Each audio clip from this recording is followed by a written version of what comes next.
Olá pessoal, tudo bem com vocês? Bem-vindos a mais uma aula de Biologia. Eu sou o professor Rinaldo e hoje nós vamos falar sobre um grupo de animais chamado de cordados. E o que seriam os animais cordados? Bem, quando nós falamos de animais cordados, temos que ter em mente que eles possuem três características principais. Aliás, quatro características. Quais são elas, né? Todo animal cordado tem um tubo nervoso dorsal. É como se fosse, entre aspas, uma medula espinhal, né? Um tubo nervoso dorsal que está aqui nessa porção dorsal do animal, tá? Então, todo animal cordado apresenta esse tubo nervoso dorsal, tudo bem? Outra característica em que, inclusive, dá nome para esses animais é uma estrutura que está um pouco abaixo do tubo nervoso dorsal. Aqui é um desenho que eu fiz, um esquema de um animal cordado virado assim de lado. Ó. Um animal com o corpo um pouco alongado, ainda embrião, né, um embriãozinho de um cordado virado assim de lado. Tá? Então aqui em cima tem um tubo nervoso dorsal, tá? Que vai se desenvolver no sistema nervoso do animal, e uma estrutura que dá nome ao grupo chamado de notocorda, que é um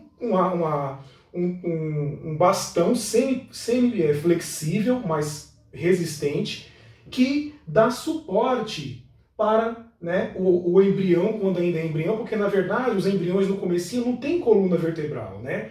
E nesses animais, o que sustenta o embrião até um determinado ponto ali é essa notocorda, tá bom? Essa notocorda vai dar sustentação para o embrião, inclusive dá sustentação para o tubo nervoso dorsal um pouco mais para cima, porque esse tubo nervoso dorsal é sistema nervoso e tem que ficar bem protegido. Qualquer dobrinha pode prejudicar o desenvolvimento do sistema nervoso, tá? Então, tubo nervoso dorsal e notocorda, tá? É uma característica que todo cordado tem, tá bom?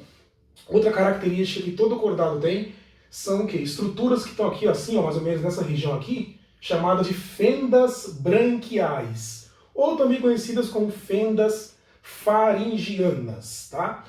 Além disso, os animais desse grupo dos cordados, dos filhos dos cordados, uma cauda pós-anal, após o ânus, tá? A grande maioria possui aí, né, essa estrutura. Porque outros animais, lembre-se daqueles outros grupos de animais, nós temos 9 filos, né, de animais, os principais, né? Poríferos, quinidários, platelmintos, moluscos, anelídeos, né, artrópodes, equinodermos, né, cordados, e mais os outros animais aí, o ânus, né, depois do ânus, não tem uma cauda. A cauda, pensa num verme. Um verme tem lá uma estrutura corporal alongada, chega no ânus, ali acaba o corpo do animal. Nos animais cordados, né, ainda tem essa cauda aqui pós-anal, após o ânus. Também é uma característica. Estou repetindo, 4 características principais que todo cordado tem. Tubo nervoso dorsal, notocorda, que dá nome ao grupo, fendas branquiais e essa cauda pós-anal. Aí você vai falar assim, ué, mas nós somos cordados, professor, e nós não temos notocorda, né? É verdade. Então, o que eu quero dizer é que todo animal cordado tem, né, essas 4 estruturas, porém, não vai persistir em muitos deles, alguma dessas estruturas aqui, não vai persistir quando o animal estiver adulto. Por exemplo, nós somos adultos. Nós não temos mais notocorda. Essa notocorda foi substituída pela coluna vertebral, tá bom? Nos animais vertebrados, tá bom? E alguns animais desse grupo, algumas dessas estruturas persistem e se transformam em outras, né? Mas algumas delas persistem. Isso eu quero dizer o quê? Que os animais cordados apresentam tubo nervoso dorsal, notocorda, fendas branquiais e cauda pós-anal, pelo menos em alguma fase de vida dele, embrionária ou adulta. Mas em alguma fase, se você pegar um embrião de uma pessoa, de um outro mamífero, você vai na fase embrionária no começo, tem a notocorda. Depois desaparece e se transforma na coluna vertebral. Tá? Então todo animal cordado tem essas estruturas em pelo menos uma fase da vida dele, sendo embrião, né? Pelo menos na fase embrionária tem, tá bom? E os cordados, eles se dividem em 2 grandes grupos. Os protocordados, tá? e os craniados. Vamos lá. Essa classificação, pessoal, ela está sempre mudando, porque novas espécies vão sendo descobertas, né? Novas análises genéticas vão sendo feitas, e essas classificações mudam muito na zoologia, tá? E aqui é uma classificação bem genérica, de forma didática, para vocês conhecerem um pouco esse grupo, tá? Então vamos lá. Dentro do grupo dos protocordados, existem dois subgrupos principais. O dos animais tunicados, também chamados de urocordados, tá? E nesse grupo tem animais chamados de assídeas. Esses animais são animais marinhos, que tem uma fase larvária, uma larva, né, quando ainda ela é larva, tem ali ela nada, né, é uma fase livre natante que esses animais têm, os tunicados. Depois, quando se tornam adultos, esses animais vão para o fundo do mar, né, eles são animais marinhos, vão para o fundo do mar, eles se fixam no substrato e eles mudam o corpo totalmente, né?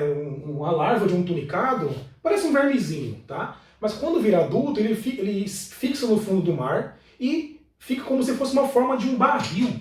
Um barril, um barrilzinho, né? Uns têm outras formas, parecido com esponjas, mas a maioria ele tem uma forma de um barrilzinho, tá? São animais bem diferentes mesmo, são animais sésseis, aqueles que ficam parados, né? Tá bom? E então esses animais aqui, os tunicados, quando eles são ainda larvas, né, eles têm a notocorda, mas quando se tornam adultos, durante o desenvolvimento embrionário ali, né, eles vão se transformando, algumas estruturas desaparecem, por exemplo, a notocorda, ela é reabsorvida, né, ela é reabsorvida. Então, na fase adulta, dos tunicados, eles não têm mais a notocorda, tá bom? E são chamados de assídeas, os mais conhecidos, tá bom? Os cefalocordados, por outro lado, tá? A notocorda é um outro grupo de protocordado, né? A notocorda, ela persiste ao longo de toda a vida, tá bom? Ela persiste. E por que cefalocordado? Porque essa notocorda, ela começa aqui dessa região, né, que tem um encéfalo, e vai até a cauda. Então ela cobre todo o corpo desse animal, né, do grupo do cefalocordado. E um animal bem conhecido é o anfioxo.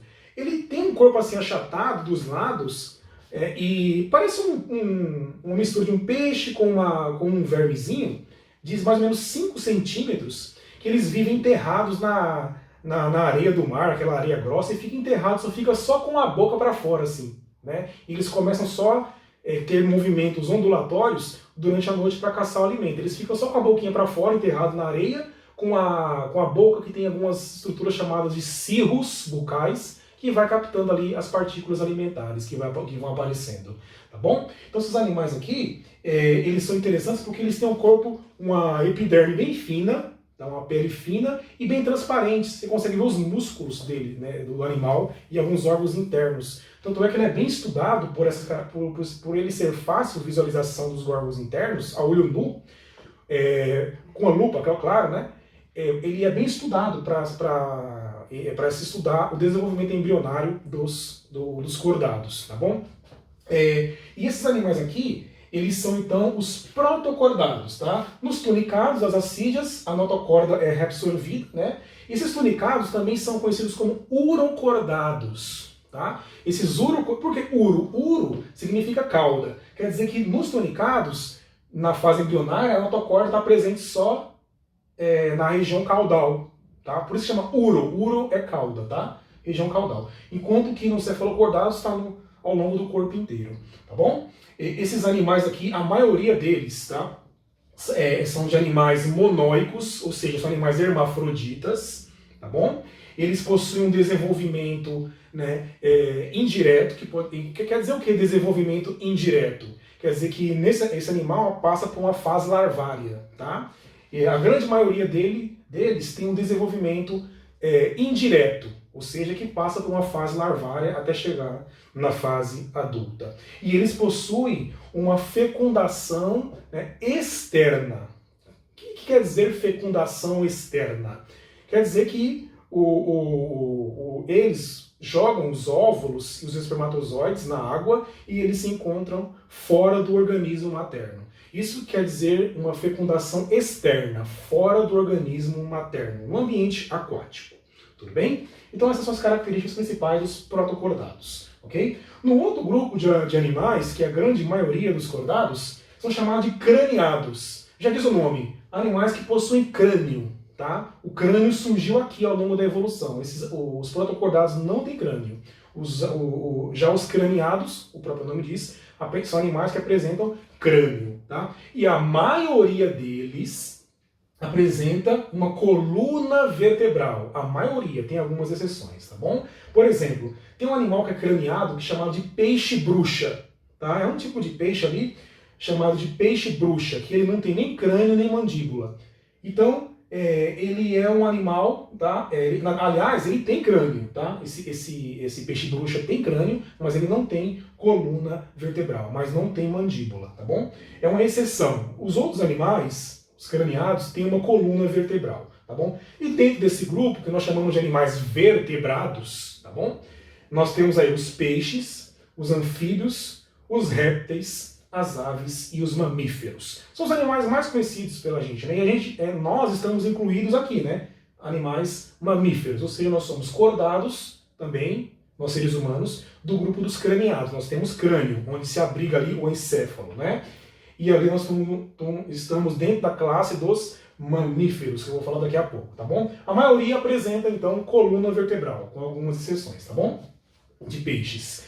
E aí o interessante é que esses animais ocupam os mais diversos habitats. E, na realidade, esses animais, dependendo do grupo, eles controlam a temperatura de forma diferente, a temperatura do corpo. Por exemplo, peixes, a maioria dos peixes, tá? A maioria dos peixes, anfíbios e répteis, eles são conhecidos vulgarmente como animais de sangue frio, né? Mas esse termo é um termo assim, não é muito usado cientificamente. As pessoas usam animais de sangue frio, tá? Mas o termo correto para isso, técnico, são animais o quê? Ectotérmicos. Ó, ecto, fora, térmico, temperatura.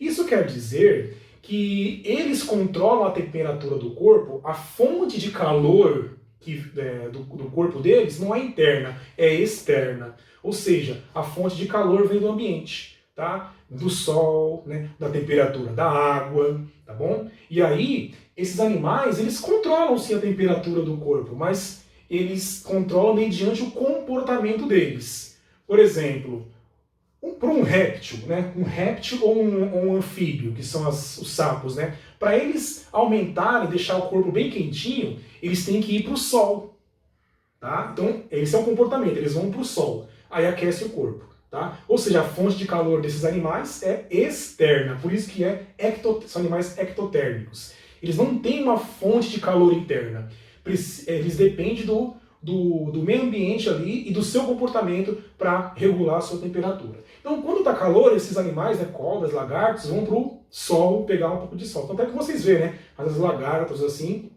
tomando sol. Né?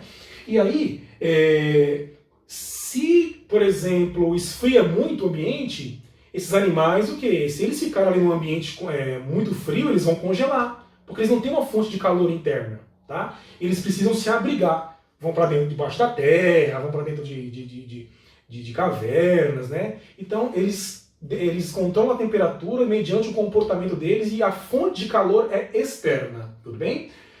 Diferente dos animais, entre aspas, chamados de sangue quente, que é aves e mamíferos, tá? Mas não vamos falar animais de sangue quente, assim, é interessante para vocês aprenderem, né? Mas o termo técnico é o quê? Endotérmico. Olha só, endo é dentro, térmico, temperatura. A fonte de calor, tá, desses animais vem do seu próprio metabolismo das células, né? As células ali ocorrem reações químicas no corpo dos animais, né? Desses animais, aves e mamíferos, e a fonte de calor vem dessas reações químicas, dessas reações metabólicas do corpo. Ou seja, pode estar lá 0 grau lá fora, tá? E um corpo do ser humano está lá em torno de 36 graus, 37 graus, tá? Independentemente da temperatura externa. Tá? Então a fonte de calor interna é constante, normalmente, né? E nesses animais, né, nas aves também. Nas aves pode estar lá 0 graus, né? E elas estão com a temperatura do corpo ali em torno de 40 graus. Tá? Nesses animais, onde a temperatura do corpo não varia, né, independentemente do ambiente externo, é chamado de endotérmico. Tá bom? Então, repetindo, ectotérmico, animais, entre aspas, de sangue frio, a temperatura, né, a fonte de calor é externa. Endotérmico, a fonte de calor é interna, tá bem? Aves e mamíferos, inclusive a gente, né?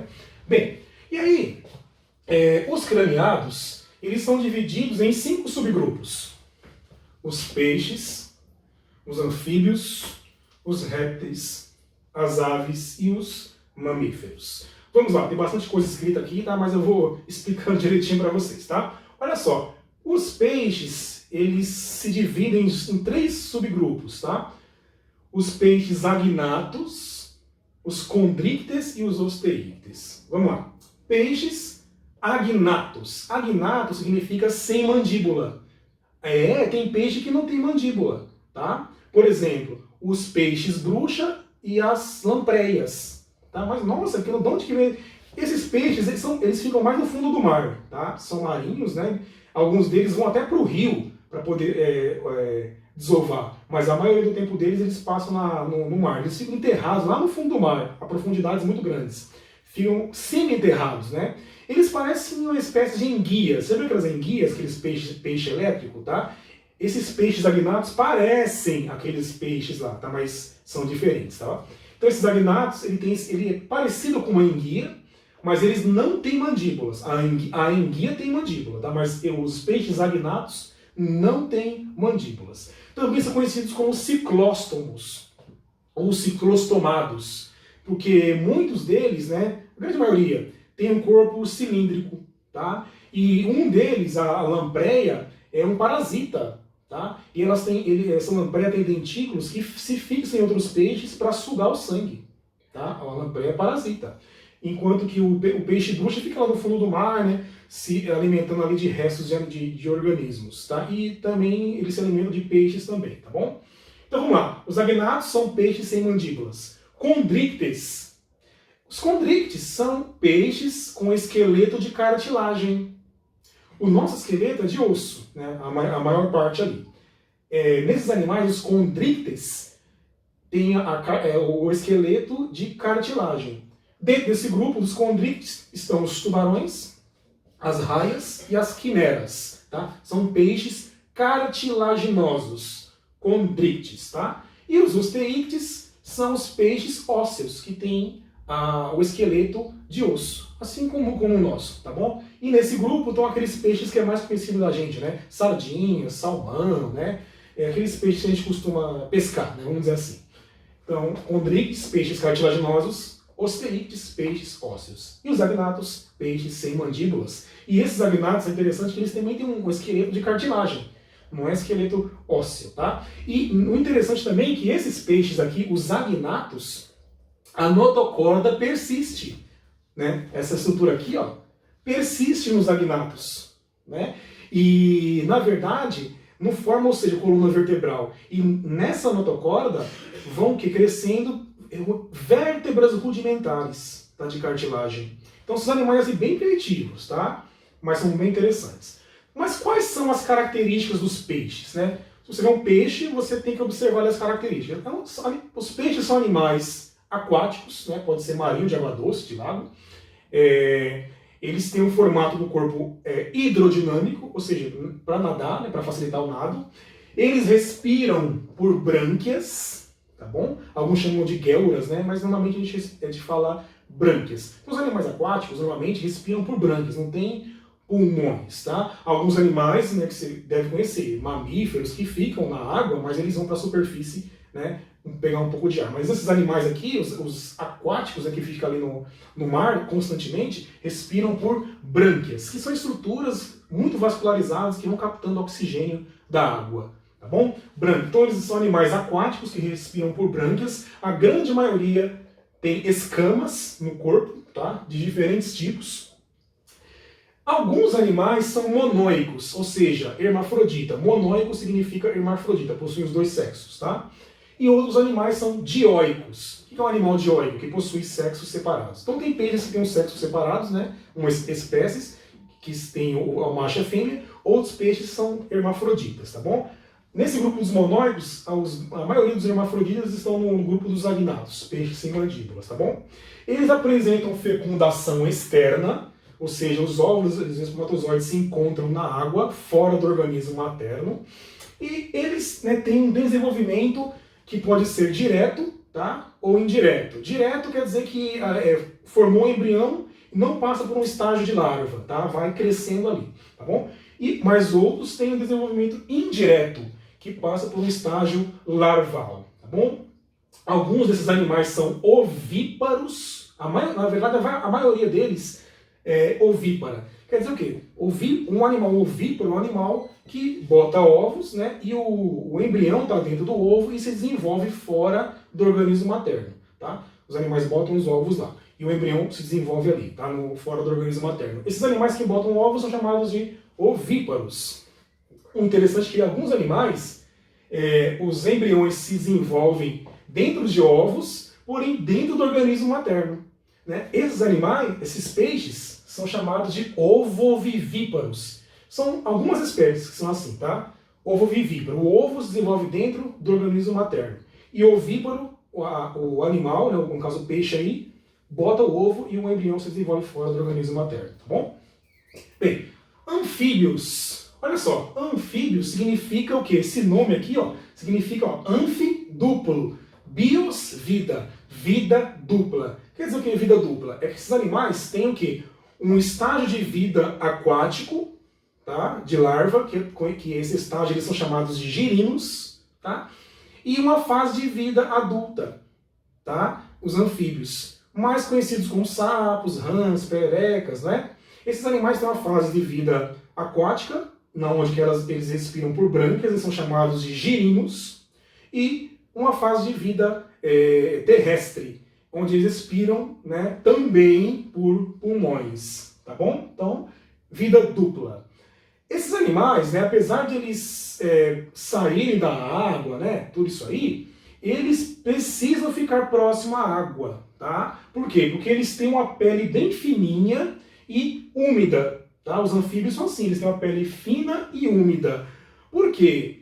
Porque, primeiro, né, se eles ficarem muito fora da água, eles podem se desidratar e morrer, perder água, porque eles têm uma pele bem fininha, e aí pode, né, perder muita água. Então esses animais ficam geralmente próximo da água. E outra coisa, quando eles vão se reproduzir, eles têm uma fecundação externa. Os embriões têm que se encontrar, né, aliás, os óvulos e espermatozoides se encontram na água, tá bom? Então esses animais, apesar de eles já começarem a ter conquistado o ambiente terrestre, mas conquistou em parte, porque eles têm uma vida aquática, né? Uma fase larval aquática, uma fase terrestre, tá? E outra coisa, eles têm uma pele fina e úmida porque para facilitar a respiração. Esses animais, eles também respiram pela pele. Tem uma respiração cutânea que fala, tá? Aquela respiração pela pele. Então tem que manter a pele úmida, tá? Para o oxigênio do ar vir e se difundir na água e chegar nos vasos sanguíneos, porque eles têm a pele bem vascularizados ali, bem próximo à superfície do corpo, tá? Então esses animais, eles podem ter respiração branquial, quando é a larva, pulmonar, eles têm pulmões, sim, rudimentares, como na fase adulta, mas eles também respiram pela pele, porque os pulmões não são muito desenvolvidos, tá bom? Eles não possuem, a maioria deles não possuem escamas, igual os peixes, tá? E são animais, a maioria deles, ovíparos, botam ovos, tá? Apresentam uma fecundação externa, que os óvulos e espermatozoides se encontram fora do organismo materno, e eles são animais dioicos, né? Tem o macho e a fêmea, tá? Tem os sexos separados, tá bom? Animais dioicos, tudo bem? Essas são as características principais dos anfíbios. E os anfíbios, eles se subdividem em 3 grupos, né? Os anuros, anuro significa sem cauda. Aqui estão os anfíbios mais conhecidos por nós, são os sapos e rãs e pererecas. Sapos e rãs e pererecas são anfíbios do grupo dos anuros, sem cauda, tá? Tem também os urodelas, né, ou urodelos, que são anfíbios com cauda, tá? As salamandras fazem parte desse grupo, e os apoda, sem patas, Tem anfíbios sem pata. São conhecidos como cobras cegas, tá? Mas não são cobras, porque as verdadeiras cobras, serpentes, são répteis, né? Eles chamam cobra cega porque tem um formato de cobra mesmo. Mas, na verdade, essas cobras cegas são anfíbios, tá? Também chamadas de cecílias, tá? Tem gente que chama de cecília. Então, aqui são os anfíbios, tudo bem? Outro grupo bem interessante de vertebrado, né, de coridádeos, são os répteis. Réptil significa animal que se rasteja. Ao contrário, né, dos anfíbios, os répteis têm a pele bem grossa, tá, e seca. E com muita queratina. Aquela mesma proteína que tem no cabelo da gente, né, nas penas das aves. Tá? Então, essa pele grossa, seca com queratina, fez com que esses animais pudessem invadir, né, o ambiente terrestre. Eles podem viver em desertos, por exemplo, porque tem a pele bem fina e grossa que evita que eles se desidratem muito, tá? Perca muita água para o ambiente. Tem a respiração pulmonar, tá? Eles respiram por pulmões. Os pulmões dos répteis são mais eficientes do que dos anfíbios, tá bom? E aí, esses animais, eles têm, para conquistar o ambiente terrestre, além de ter a pele fina e grossa, esses animais, ao longo da evolução, surgiu um ovo bem interessante aqui, um ovo com casca. Nos anfíbios não tinha, os ovos dos anfíbios não tem casca, né? É uma casca dura, né, calcária. Nos répteis surgiu, ao longo da evolução, né, surgiu nesse grupo o ovo com casca. E é chamado de ovo amniótico. Nossa, que nome! Ovo amniótico é aquele ovo que tem substâncias nutritivas, né, vitelo, essas coisas assim, para o embrião poder sobreviver fora do organismo materno. Tanto é que tem cobras que botam os ovos lá, né, lagartos que botam o ovo e deixam lá. Vai embora, segue a sua vida. E ali o embrião tem comida dentro do ovo, então ele vai se desenvolvendo ali. Então, é um ovo com casca amniótico, que surgiu nos répteis. Tá? Isso permitiu que esses animais conquistassem definitivamente o ambiente terrestre, diferentemente dos anfíbios. Tá? E eles são animais, né, que apresentam escamas córneas, escamas bem duras, né, córneas, que formam córneas ou placas, tá? Com a pele bem dura e rígida. Tá? E são animais ovíparos, botam ovos, e são animais dioicos, têm os sexos separados, tá bom? A fecundação é interna, tá? O embrião, né, o óvulo e o espermatozoide se encontram dentro do organismo materno, isso que é fecundação interna, tá? E tem um desenvolvimento direto, não passa a maioria deles, né? O desenvolvimento é direto, não tem um estágio de larva, a maioria deles, tá? E a fecundação externa também, a fecundação interna ocorre na grande maioria deles, tá bom? E alguns anfíbios, algumas salamandras têm fecundação, alguns animais répteis têm a fecundação externa, mas são raras as exceções, tá bom? A grande maioria é interna. E quais são esses animais? Né? Quando você fala de répteis, você pensa em cobra, lagarto, mas é bem diversificado esse grupo. Dentro dos répteis, tem 4 grupos principais. Os esquamatos, tá? Que aqui está a maioria dos répteis. Os esquamatos são as serpentes, que o pessoal chama de cobra, mas o nome correto é serpente, tá? E os lagartos, que conhecidos com a gente, tá? Os lagartos que a gente conhece, né? E aí também tem o grupo dos quelônios.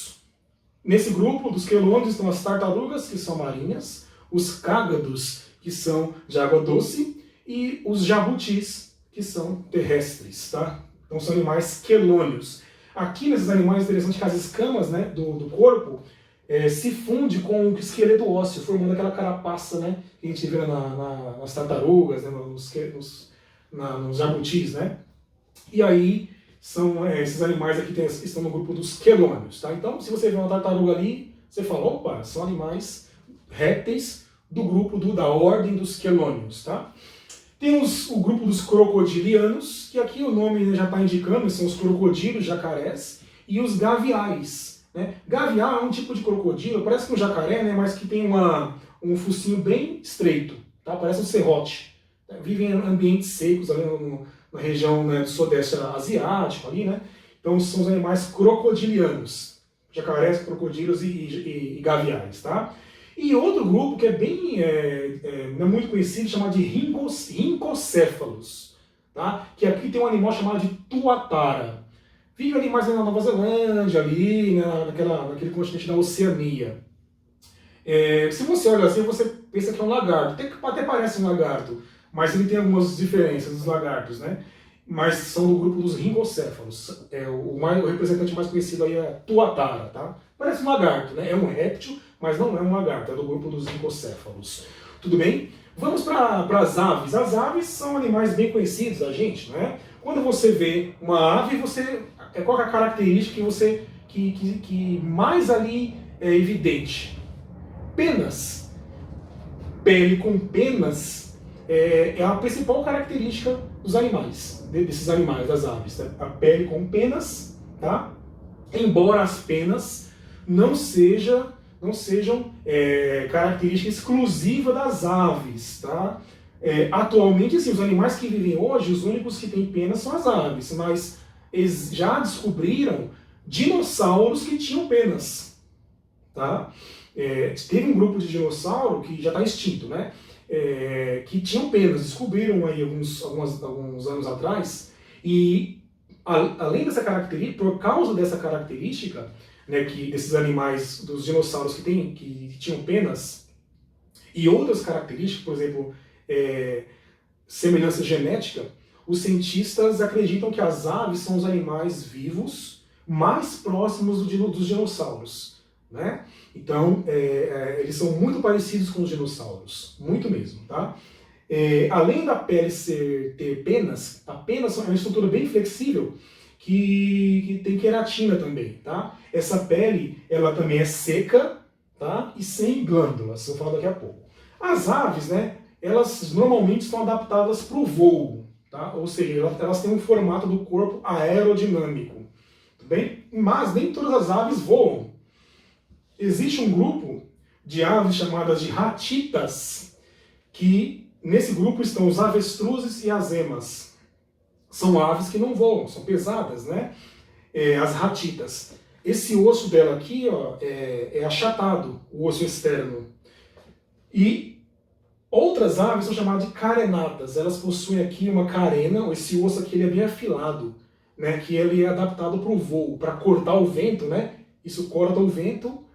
Imagina um avião, né? Quem criou o avião, os inventores do avião, eles observaram a natureza, né? As aves, para poder inventar o avião, né? Então nessas aves aqui, elas têm uma carena, que é um osso bem achatado assim, pontiagudo, chamado de quilha. E aí, essas aves voam. As aves carenatas são as aves que voam, e as ratitas são as aves que não voam. Emas e avestruzes, tá? Mas a maioria voa, tá? Todas elas têm penas, tá? E não tem glândulas. No nosso corpo tem glândulas, né? Glândulas sudoríparas, glândulas sebáceas, no corpo dos mamíferos. Nas aves, não. Só tem uma exceção. Tem uma glândula acima da cauda das aves, chamada de glândula uropigiana. Essa glândula uropigiana libera ali uma substância oleosa que impermeabiliza a pele deles, né? Isso faz eles não perderem muita água para o ambiente. E além disso, nas aves aquáticas, essa glândula uropigiana libera esse óleo, e essas aves aquáticas, se vocês perceberem, elas usam o bico para, né, vão lá na cauda, se suja com o óleo produzido por essa glândula e se espalha nas penas do corpo. Isso faz com que as aves não afundem, né? As aves aquáticas. Então a glândula uropigiana é a única glândula, né, que tem na pele das aves, tá?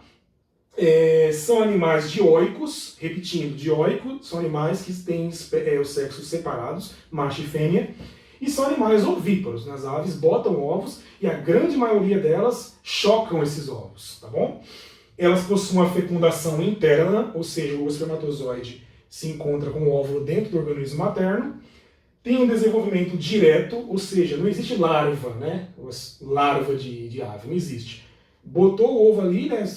Houve a fecundação primeiro, e ali se desenvolve o embrião dentro do ovo, tá? E o desenvolvimento é direto. E tem ossos pneumáticos. O que quer dizer isso? São ossos leves adaptados para o voo. Os ossos das aves são ossos bem leves. São ossos que têm muitos poros, por onde passa o ar e deixa o osso bem leve. Então as aves, né, a grande maioria delas, tem um corpo muito leve. que é adaptado para o voo, tá bom? E, na verdade, esses animais, as aves, muita gente fala assim, quantos membros tem as aves, né? Muita gente fala assim, só tem 2 membros, 2 pernas, né? Na verdade, nós consideramos, né, as asas como braços. São braços, membros adaptados para o voo. Tem aves cujos esses membros são adaptados para nadar, no caso dos pinguins, tá? Mas são animais com 4 membros. Assim como são os répteis, tem 4 membros, embora, né, as cobras não tenham, tá? Os répteis são considerados animais de 4 membros, mas as cobras não têm, porque mas o ancestral da cobra tinha, tá? E os anfíbios também têm 4 membros. Então, anfíbios, répteis, aves e mamíferos, por terem 4 membros, são chamados de tetrápodes. Lembra do tetracampeonato, né? Tetra 4. Tetrápodes, 4 patas, tá? Mas, nas aves, esses membros anteriores não são patas, são transformados em asas, tudo bem? Então, essas aí são as características das aves, as características principais, tá bom? E outra coisa, né? Os pulmões dessas aves aqui têm sacos aéreos, tá? Onde tem bastante ar e facilita a oxigenação dos tecidos das aves, porque elas precisam de muito oxigênio para poder voar, né? Gasta muita energia, tá bem? E juntamente com os mamíferos, são animais endotérmicos, que eu expliquei agora há pouco, né? E por último, tem os mamíferos. Os mamíferos, a principal característica é que são animais que apresentam glândulas mamárias, animais que têm mamas, tá bom? Tanto o macho e a fêmea têm glândulas. Aqui na fêmea as glândulas são bem desenvolvidas e produzem leite, tá? Que serve de alimento para o filhote. Os machos têm glândulas mamárias, mas essas glândulas são atrofiadas, tá? Então, as principais características dos mamíferos, animais que têm glândulas mamárias, todos eles têm glândulas mamárias, pelos, tá? Uns mais, outros menos, mas têm pelos. Alguns animais não têm, as baleias, os golfinhos, por exemplo, não têm pelos, né? Mas têm quando eles são ainda embriões, tá bom? Ou seja, os pelos são estruturas exclusivas dos mamíferos, embora alguns tenham muito poucos, nós seres humanos nós temos poucos pelos, né? Comparados com os outros animais, né? Então, quando você vê um elefante, um hipopótamo, né? Quase não tem pelo nenhum, né? Mas eles têm ali um pouco de pelo sim, se vocês prestarem atenção, tá? Tem um desenvolvimento direto, ou seja, não tem larva, né? Não passa por uma fase larvária para chegar na fase adulta. É um desenvolvimento direto, com embrião, né, feto e adulto. A fecundação é interna, tá? E são animais vivíparos. Quer dizer animal vivíparo? São animais onde o filhote, o embrião, se desenvolve totalmente, né, ou quase totalmente, dentro do organismo materno, tá bom? Então, o filhote, ele está dentro do útero materno, nos animais vivíparos, e ali se desenvolve até, né, completar o seu desenvolvimento. E esses animais, né, durante o desenvolvimento embrionário, adquirem os nutrientes, oxigênio, através da placenta, tá? E a placenta é um órgão que tem tecidos, tanto maternos quanto embrionários, que se fusionam ali, e é pela placenta que passa os nutrientes e o oxigênio. E o embrião se comunica com essa placenta através do cordão umbilical, tá bom? Então é aí que ocorrem as trocas, né, de nutrientes e oxigênio entre o embrião e o organismo materno. E além disso, o gás carbônico, né, os excretas, né, os restos, né, do metabolismo são liberados também através da placenta também, tá bom? São animais que têm dentes diferenciados. Então, os mamíferos têm os dentes diferentes. Aqui na frente tem os incisivos, depois tem os caninos, os pré-molares e os molares. Tá? É uma característica dos mamíferos.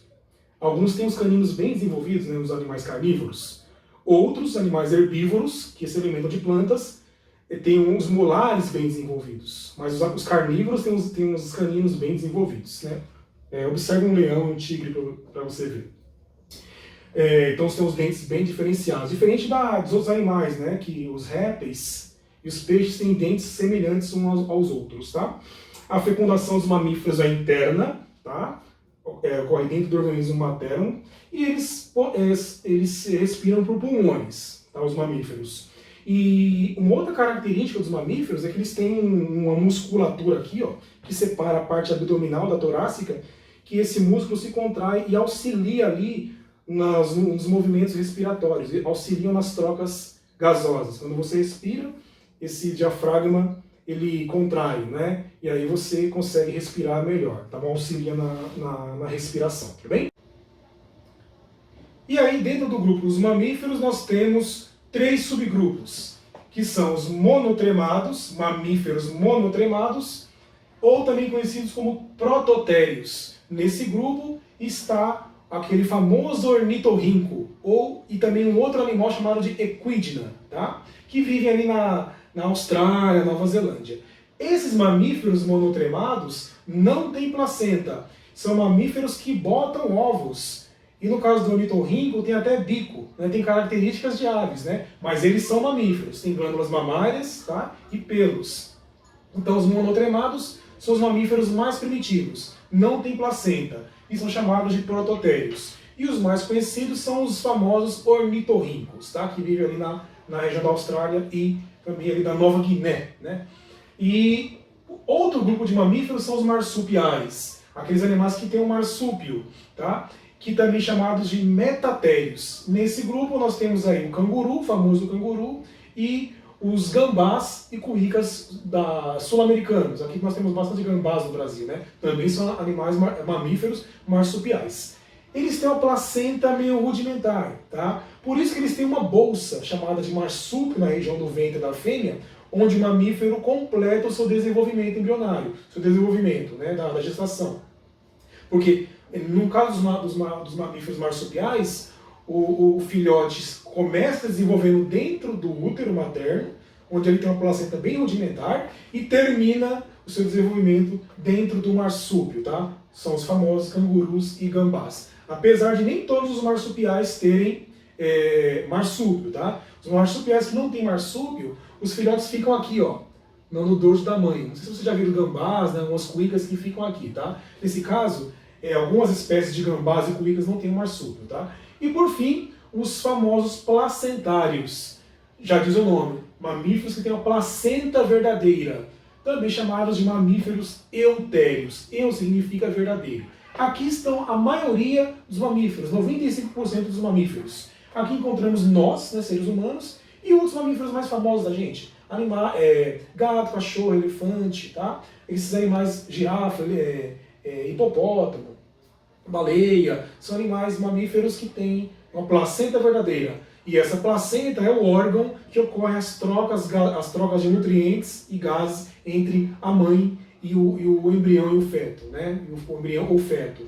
E essa placenta, na verdade, é um tecido que tem a fusão dos tecidos maternos e embrionários. E através de um cordão umbilical ligado no feto, esse cordão umbilical se liga à placenta e através da placenta vai passando ali nutrientes para o feto, tá bom? E aí estão aí os 3 principais grupos de mamíferos, tá bom? Pessoal, espero que vocês tenham gostado da aula, tá? Falamos aí, né, no geral, sobre os cordados, tá?